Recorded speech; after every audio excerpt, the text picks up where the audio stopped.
ഇന്ന് March 29 mind പ്ലസിന്റെ 1215 ദിവസമാണ്. ഓരോ ദിവസവും ഓരോ തീമുകളാണ് മൈൻഡ് പ്ലസിൽ എടുക്കുന്നത്. നമ്മുടെ സബ് കോൺഷ്യസ് മൈൻഡിനെ റീപ്രോഗ്രാം ചെയ്തെടുക്കാനുള്ള സെഷൻസ് ആണ് ഇത്. ഏകദേശം 200ഓളം സെഷനുകൾ മൈൻഡ് പ്ലസിൻ്റെതായുണ്ട്. നമ്മുടെ ജീവിതത്തിന്റെ ഒരുമാതിരി എല്ലാ മേഖലകളെയും സംബന്ധിക്കുന്ന സെഷനുകൾ. ഇതിൽ നമുക്ക് ഏറ്റവും അത്യാവശ്യമായ വിഷയങ്ങൾ പ്രാക്ടീസ് ചെയ്തുകൊണ്ടിരിക്കുക. ഏതെങ്കിലും വിഷയങ്ങൾ ഇനി വിട്ടുപോയാലും അത് പിന്നീട് ഇവിടെ ആവർത്തിക്കുന്നതാണ്. ഇന്നത്തെ സെഷനിലേക്ക് കടക്കാൻ നമുക്കൊരു കോഡ് പരിശോധിക്കാം. Surround yourself with the dreamers and the doers, the believers and thinkers, but most of all surround yourself with those who see the greatness within you even when you don't see it yourself. നമുക്ക് ചുറ്റും സ്വപ്നങ്ങൾ ഉള്ളവരെ, കാണുന്നവരെ, കാര്യങ്ങൾ നടപ്പിൽ വരുത്തുന്നവരെ, വിശ്വാസമുള്ളവരെ, ചിന്തകരെ ഒക്കെ നിരത്തി നിർത്താനാണ് പറഞ്ഞിരിക്കുന്നത്. അതിലൊക്കെ ഉപരി നമ്മുടെ ഉള്ളിലെ ആ ഗ്രേറ്റ്നെസ്, നമ്മൾ പോലും അറിയാതെ പോയ നമ്മുടെ മഹത്വം, അത് കാണുന്നവരെ കൊണ്ട് നിറയ്ക്കുക. എത്ര മനോഹരമായ കോട്ടാണല്ലേ. അതിനു പകരം നേരെ ഓപ്പോസിറ്റായ ആളുകളാണ് നമുക്ക് ചുറ്റുമെങ്കിൽ എന്തായിരിക്കും അവസ്ഥ? അതായത് വളരെ ടോക്സിക് ആയ ആളുകൾ. How to deal with toxic people എന്നതാണ് ഇന്നത്തെ നമ്മുടെ വിഷയം. ഈ സെഷനിലൂടെ നമ്മൾ കാണാൻ പോകുന്നത് നമ്മുടെ ഉള്ളിലേക്ക് കയറാൻ നമ്മൾ അനുവദിക്കുന്ന നെഗറ്റീവ് എനർജിയെ എലിമിനേറ്റ് ചെയ്ത് നമുക്ക് പ്രചോദനമാകുന്ന പോസിറ്റീവ് ആൾക്കാരെ കൊണ്ട് എങ്ങനെ റീപ്ലേസ് ചെയ്യാം എന്നുള്ളതാണ്. നമ്മുടെ ചുറ്റും പൂർണ്ണമായും നെഗറ്റീവ് ആൾക്കാരാണ് ഉള്ളതെങ്കിൽ പോസിറ്റീവായ മാറ്റങ്ങൾ അധികം പ്രതീക്ഷിക്കാൻ പറ്റില്ല. നമ്മൾ കാണുകയോ അല്ലെങ്കിൽ നമ്മുടെ ജീവിതത്തിലേക്ക് ക്ഷണിക്കുകയോ ചെയ്യുന്ന ആളുകൾക്ക് നമ്മുടെ ജീവിതത്തിൽ വളരെയധികം പ്രസക്തിയുണ്ട്. ആരുടെയൊക്കെ കൂടെയാണോ നമ്മൾ സമയം ചെലവഴിക്കുന്നത്, നമ്മൾ അവർ തന്നെ ആവുകയാണ് ചെയ്യുന്നത്.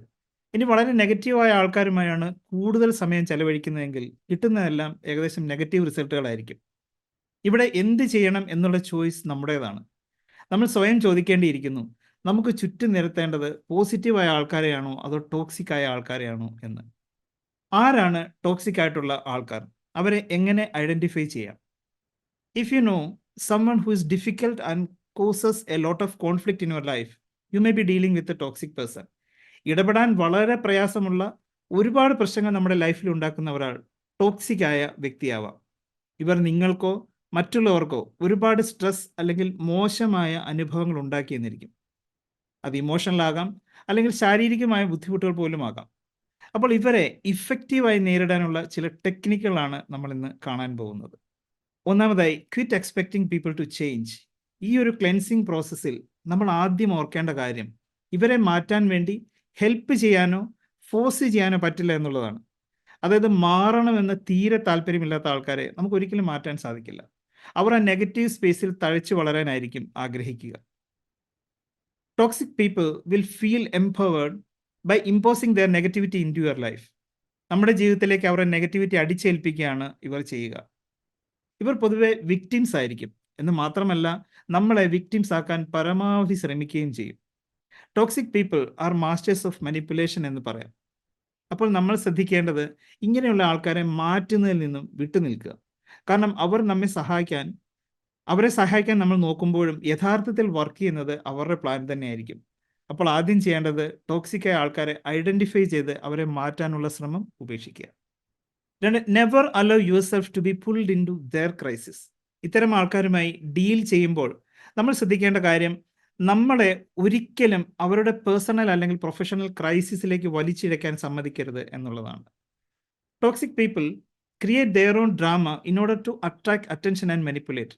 നമ്മൾ ഒരിക്കലും അതിൽ വീണു പോകരുത്. സ്വാഭാവികമായ പ്രശ്നത്തിൽ അകപ്പെട്ട ഒരു ആളുമായല്ല ഇവിടെ നമ്മൾ ഡീൽ ചെയ്യുന്നതെന്ന് ഓർക്കുക. ഇവരുടെ നെഗറ്റീവ് ബിഹേവിയറിന്റെ കാരണം അന്വേഷിച്ച് ഒരിക്കലും നമ്മൾ പോകാൻ പാടില്ല. ഇവർ നമ്മൾ അവരുടെ പ്രശ്നങ്ങളെ ലോകത്തേക്ക് വലിച്ചിഴക്കുന്നതിന് മുമ്പ് നമ്മൾ അവരിൽ നിന്ന് ദൂരെ മാറി നിൽക്കേണ്ടതുണ്ട്. അടുത്തത്, have A deep understanding of your own weaknesses. ഇത് വളരെ പ്രധാനപ്പെട്ട ഒരു കാര്യമാണ്. ടോക്സിക് ആയിട്ടുള്ള ആൾക്കാരുമായി നമ്മൾ ഡീൽ ചെയ്യേണ്ടതുണ്ട് എങ്കിൽ നമ്മുടെ വീക്ക്നെസ്സുകൾ എന്താണെന്ന് നമുക്ക് വ്യക്തമായ ധാരണ ഉണ്ടായിരിക്കണം. അത് നമ്മൾ അക്നോളജ് ചെയ്യുകയും വേണം. കാരണം ടോക്സിക് ആൾക്കാർ ആദ്യം കണ്ടുപിടിക്കാൻ ശ്രമിക്കുന്നത് അല്ലെങ്കിൽ നോക്കുന്നത് നമ്മുടെ വീക്ക് പോയിന്റ്സ് എന്തൊക്കെയാണ് എന്നാണ്. പിന്നീട് അവരുടെ ശ്രമം അതിനെ എങ്ങനെ ഊതിപ്പെരുപ്പിക്കാം എന്നുള്ളതാണ്, സ്വന്തം ബെനിഫിറ്റിന് വേണ്ടി. അതാണ് ഓർക്കേണ്ടത്. അങ്ങനെ നമ്മുടെ വീക്ക്നെസ്സിനെ കുറിച്ചുള്ള ഡീപ്പ് അണ്ടർസ്റ്റാൻഡിങ് മറ്റൊരു വ്യക്തി അത് എക്സ്പ്ലോയിറ്റ് ചെയ്യാനുള്ള ശ്രമത്തെ തടയാനും അതുപോലെ നമുക്ക് സ്വയം ഇംപ്രൂവ് ചെയ്യാനും സഹായിക്കുന്നു. അങ്ങനെ വരുമ്പോൾ ടോക്സിക് ആൾക്കാർക്ക് നമ്മളെ മാനിപ്പുലേറ്റ് ചെയ്യാനുള്ള സാധ്യതകൾ കുറയുകയാണ് ചെയ്യുന്നത്. അപ്പോൾ സ്ട്രെങ്ത് ആൻഡ് വീക്ക്നെസ്സുകളുടെ ഒരു ലിസ്റ്റ് നമ്മൾ തയ്യാറാക്കേണ്ടതുണ്ട്. വീക്ക്നെസ്സുകൾ നോക്കിയാൽ പൊതുവായി നമ്മൾ കാണുന്ന ഒരു പ്രശ്നമാണ് നോ പറയാനുള്ള മടി. ഇനി അവനവൻ്റെ കാര്യങ്ങളെക്കാളും മറ്റുള്ളവരുടെ കാര്യങ്ങൾക്ക് കൂടുതൽ പ്രാധാന്യം കൊടുക്കുന്നുവെങ്കിൽ ടു സെൽഫ്ലെസ് എന്ന് പറയാം. ബൗണ്ടറി സെറ്റ് ചെയ്യാൻ അറിയില്ല എങ്കിൽ സെറ്റ് ചെയ്താലും ഇനി അത് ക്രോസ് ചെയ്യാൻ ആൾക്കാരെ അനുവദിക്കുന്നു. ഡിഫിക്കൽട്ടി സെറ്റിംഗ് ബൗണ്ടറീസ് ഇതും ഒരു വീക്ക്നെസ് ആണ്. ഒരു 10-20 മിനിറ്റ് എടുത്ത് ഈ ലിസ്റ്റിലുള്ള കാര്യങ്ങൾ വായിച്ച് മനസ്സിലാക്കി എന്തൊക്കെയാണ് കറക്ഷൻസ് വേണ്ടത് എന്ന് കണ്ടെത്തി അതിനുള്ള പരിഹാരം ചെയ്യാൻ ഉടനടി ശ്രമിക്കുക. കൂടാതെ നമ്മുടെ സ്ട്രെങ്ത്സ് എന്തൊക്കെയാണോ അതിനെ കൂടുതൽ പവർഫുൾ ആക്കാനുള്ള പരിശ്രമവും ഉണ്ടാകണം. ഓർക്കുക, letting go of toxic people is a major step toward being happier. പൂർണ്ണമായും ടോക്സിക്കായ ആൾക്കാരെ നമ്മൾ ലെറ്റ് ഗോ ചെയ്യുക. Don't allow others to project themselves on to you. ടോക്സിക്കായ ആൾക്കാർ ദുരിതം നിറഞ്ഞ അവസ്ഥയിൽ നിലനിൽക്കാൻ ആയിരിക്കും എപ്പോഴും ഇഷ്ടപ്പെടുക. എന്ന് മാത്രമല്ല, നമ്മളെയും അതിലേക്ക് വലിച്ചിഴക്കാൻ ഇവർ പരമാവധി ശ്രമിക്കും. അവരുടെ പ്രശ്നങ്ങൾ ഇറക്കി വെക്കാനുള്ള ആൾക്കാരെയാണ് അവർ അന്വേഷിച്ചുകൊണ്ടിരിക്കുന്നത് എപ്പോഴും. So they are looking for someone they can project their issues onto in order to gain a sympathetic ear or to be able to bring you down into a constant state of dilemma. ഇവിടെ നമ്മൾ ശ്രമിക്കേണ്ടത് നമ്മുടെ സ്വഭാവം അല്ലെങ്കിൽ നിലപാടുകൾ അവരുടേതുമായി കൂട്ടിക്കുഴയ്ക്കാതിരിക്കാൻ ശ്രദ്ധിക്കുക എന്നുള്ളതാണ്. കാരണം ഇവർ നമ്മളിലേക്ക് പ്രൊജക്റ്റ് ചെയ്യാൻ നോക്കുന്നത് സാഡ്നെസ് ആകാം, ആങ്കർ അല്ലെങ്കിൽ ദേഷ്യമാകാം, നിരാശ അല്ലെങ്കിൽ ദുഃഖമാകാം. ഇതൊന്നും നമ്മളെ ബാധിക്കുന്ന കാര്യമല്ല എന്നും അവർ ശ്രമിക്കുന്നത് അവരുടെ പ്രശ്നങ്ങളിലേക്ക് നമ്മളെ കൂടി വലിച്ചിഴക്കാനാണെന്നും ചിന്തിക്കുക. അടുത്തത്, toxic people will resist letting you go. Toxic ആളുകൾക്ക് അവർ പറയുന്നതിനെല്ലാം യേസ് മൂളുന്ന സിമ്പതൈസേഴ്സിനാണ് ആവശ്യം. അതുകൊണ്ട് അവർ ഒരിക്കലും നമ്മെ വിട്ടുപോകാൻ സമ്മതിക്കില്ല. ഒരിക്കലെങ്ങാനും അവരുടെ പ്രശ്നങ്ങൾക്ക് ചെവി കൊടുത്താൽ എന്ത് വില കൊടുത്തും ആ ബന്ധം കാത്തു സൂക്ഷിക്കാൻ അവർ പരമാവധി ശ്രമിക്കും. അപ്പോൾ ഇവരോട് സംസാരിക്കുമ്പോൾ ശ്രമിക്കേണ്ടത് പോസിറ്റീവ് എനർജിയിലേക്കും സൊല്യൂഷൻസിലേക്കും ഫോക്കസ് കൊണ്ടുവരിക എന്നതാണ്. ഇതവരെ ഫ്രസ്ട്രേറ്റഡ് ആക്കും. കാരണം ഇനി മനിപ്പുലേറ്റ് ചെയ്യാനും നമ്മൾ വഴി അവർക്ക് വേണ്ടത് നേടിയെടുക്കാനും പറ്റില്ല എന്ന സത്യം അവർ മനസ്സിലാക്കും. ഇവിടെ നമുക്കൊരു അധ്യാപകനെ പോലെ ലൈക്ക് എ ടീച്ചർ അവരോട് പറയാൻ സാധിക്കുന്നു, നിങ്ങളുടെ ഒരു സൂത്രപ്പണി ഇനി എൻ്റെ അടുത്ത് നടക്കില്ല എന്ന്. ഇത് എത്രത്തോളം ചെയ്യാൻ സാധിക്കുന്നുവോ അത്രത്തോളം നെഗറ്റീവ് ആൾക്കാർ നമ്മിൽ നിന്നും അകന്നു പോകുന്നു. ഇനി സെറ്റിംഗ് ആൻഡ് മെയിൻറ്റെയിനിങ് ബൗണ്ടറീസ്. നിർഭാഗ്യവശാൽ ടോക്സിക് ആൾക്കാർ അവരുടെ ടോക്സിസിറ്റി എന്തെന്ന് അറിയുന്നില്ല എന്ന് മാത്രമല്ല, മനഃപൂർവ്വം നമ്മുടെ ബൗണ്ടറി കടന്ന് അകത്തേക്ക് കടക്കാൻ അവർ ശ്രമിക്കുകയും ചെയ്യുന്നു. അവരുടെ ദൗർബല്യങ്ങൾ, അവരുടെ അരക്ഷിതാവസ്ഥയൊക്കെ നമ്മിൽ അടിച്ചേൽപ്പിക്കാൻ ഇത് ഒരിക്കലും ശരിയാവുന്നൊരു കാര്യമല്ല. ഇവിടെ അവരെ അകത്തേക്ക് നടത്തണോ വേണ്ടോ എന്ന് തീരുമാനിക്കേണ്ടത് നമ്മളാണ്. നമ്മുടെ സമയത്തിന് വില കൽപ്പിക്കേണ്ടത് നമ്മളാണ്. നമ്മുടെ എനർജി സേവ് ചെയ്യേണ്ടതും നമ്മളാണ്. ഇങ്ങനെ ആൾക്കാർ ഈ ലൈൻ ഭേദിച്ച് സ്ഥിരമായി അകത്ത് കടക്കുന്നു എങ്കിൽ സ്വയം ആത്മപരിശോധന നടത്തേണ്ടിയിരിക്കുന്നു.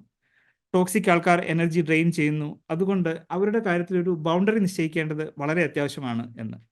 ഇതുപോലെ തന്നെ ഈ ഒരു ബൗണ്ടറി ഉണ്ടാക്കിയതുകൊണ്ട് മാത്രമായില്ല, ഈ ബൗണ്ടറി ഇടയ്ക്കിടയ്ക്ക് നമ്മൾ പരിശോധിക്കുകയും വേണം. ഇല്ല എങ്കിൽ ഇത് പതിയെ ലൂസായി ഈ വ്യക്തികൾ മെല്ലെ മെല്ലെ നെഗറ്റിവിറ്റിയുമായി അകത്തേക്ക് കടക്കാൻ ശ്രമിക്കും.